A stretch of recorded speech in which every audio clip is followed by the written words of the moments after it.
So you can have none of the symptoms, but your mother, your father, your auntie, your grandmother, if they have had any kind of heart disease, if they suffer from a stroke, you must monitor your blood pressure. Yeah, and the stroke I had, my blood pressure. And blood pressure is prevalent in my family. So at this time when I thought I was in pretty good shape, I can go along with everything. I had started my own business, came out of the record industry, and became an independent. And I was doing everything on my own. And my blood pressure was bouncing. Yes. It was spiking. It was getting harder. I paid no attention to it until the day I got in the car to go out to dinner, celebrate my nephew's birthday. And I couldn't feel my feet. And I thought you keep your leg in a certain position. You think your leg went to sleep. That's what I thought. But I couldn't even get out of the car. Wow. And when I stepped out, that was it. I don't remember anyone. I couldn't hear anything. Wow. But I knew I was talking to them, asking them what's going on. But nothing was coming out of my mouth. It was gibberish at that time. Whenever you have a stroke, people say, oh, well, they're slurring. Yes. I was slurring and didn't know I was slurring. Wow. I thought there was something wrong with everyone else looking at me. Oh, wow. Got me back in the car, got me to the hospital in less than 20 minutes, which was key. Yes. With a hemorrhagic stroke, it really doesn't matter because there is no medicine. There's a medicine they can give you when you have ischemic strokes. But hemorrhagic strokes, you just have to let them bleed out. And at that's point, interesting. I felt that was going to be it. If it didn't stop the bleed, I wouldn't be here to tell the story. And what came to me was, and one of the things my dear friend, I'll talk about her at the end, I just started to pray. And I said, okay, God, if this is it, I'm okay with it. Okay. I woke up the next day in the ICU and I kept saying, well, what the heck is going on? I could not understand anything anyone was saying. I would hear little things like, it's as if your phone is going in and out.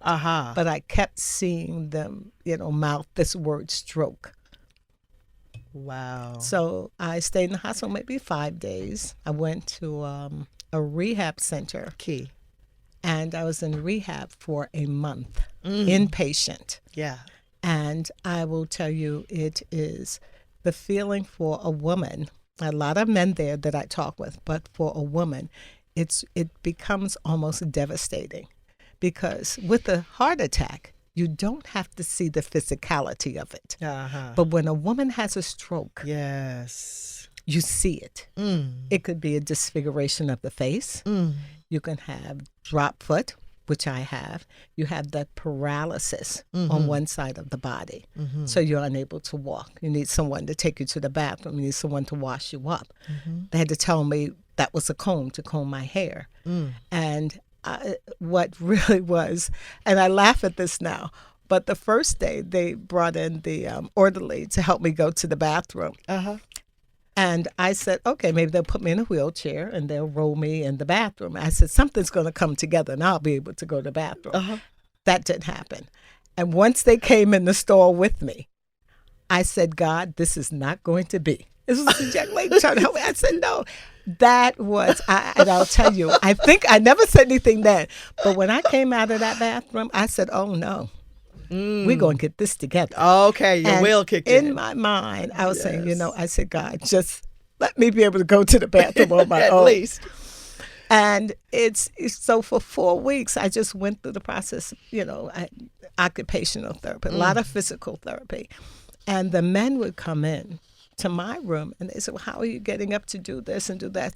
And they would tell me, what am I going to do at home now?